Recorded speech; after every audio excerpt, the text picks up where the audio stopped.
Can you explain the mechanism? I asked. I'm certain it is not due to heightened sensitivity of physical sight only.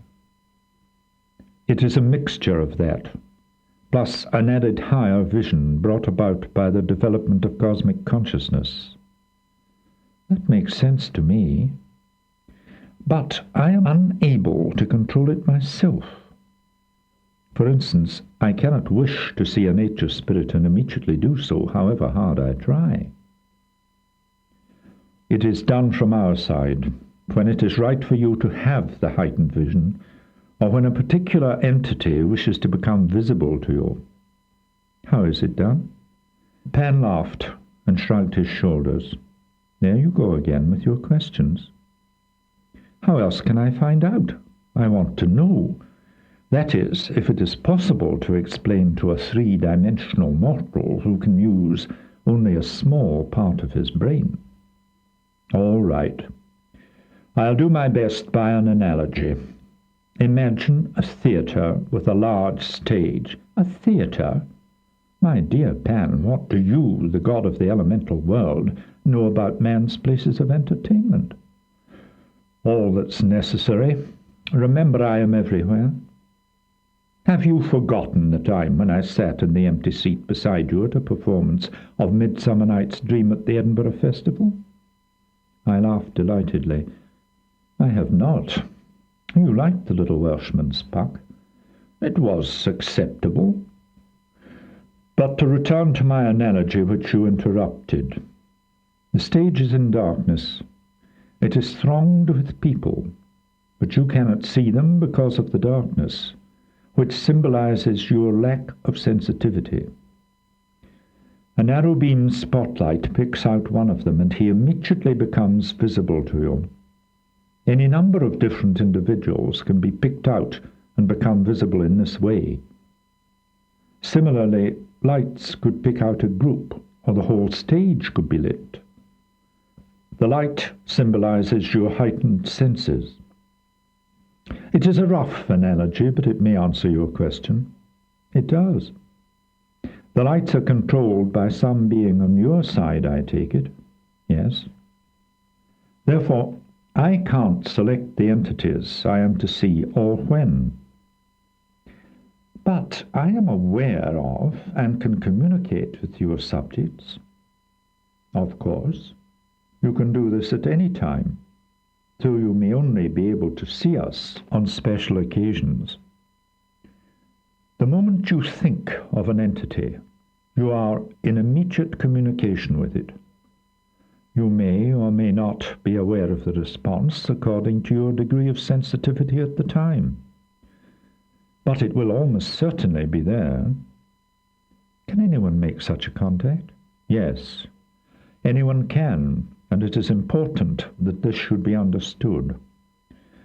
The one-way contact is always there, but being aware of the response usually needs training, or at least practice.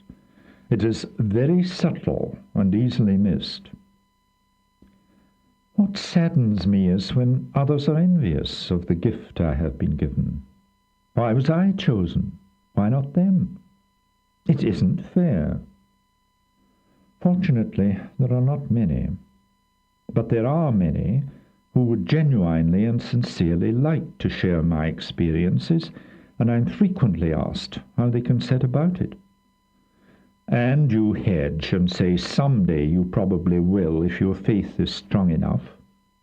Don't try too hard. It will just happen at the unexpected moment. I laughed. No doubt you've heard me at it. I certainly have, and it is sound advice. You also tell them to follow your example and live in comparative isolation in the country for 10 years, as you did yourself. I do. And most of them look aghast and say they could not possibly do that. They haven't the time. And it might mean giving up too much.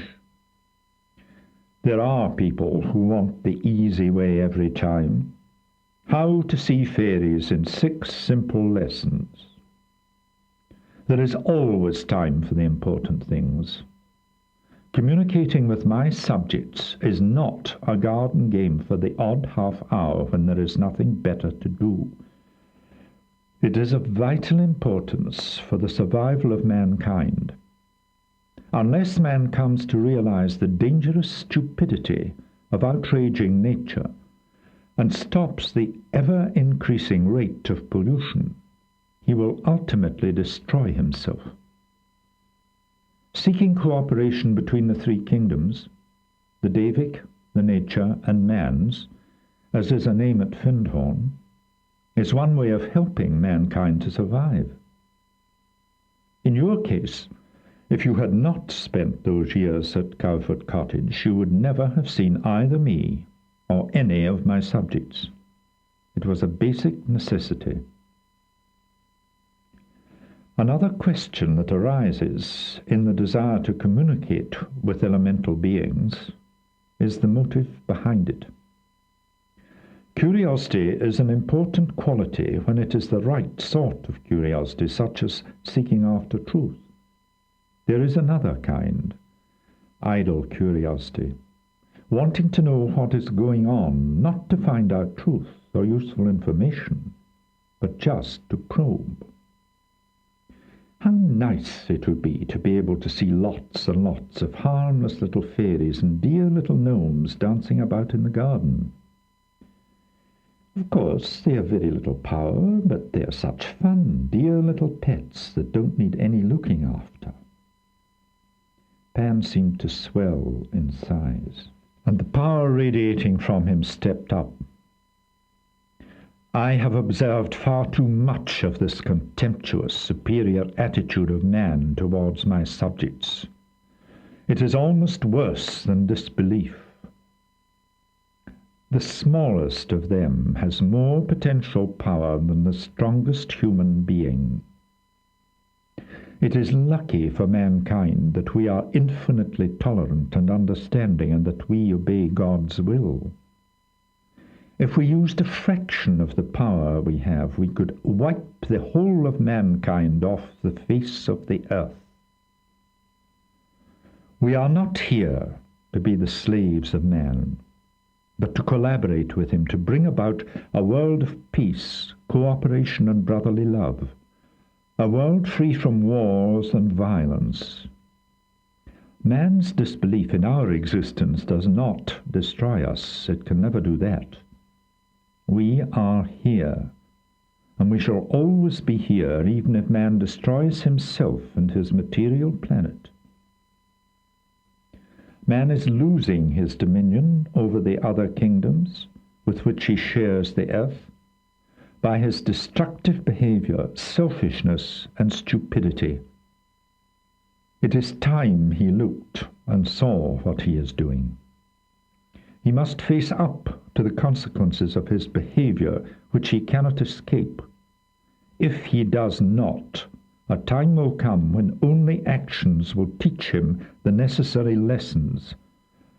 By then, it may be too late. I drew a deep breath. My dear Pan, your power is terrifying. You've almost blasted me out of existence. His stern face relaxed into a smile. I'm sorry. I certainly have no wish to do that.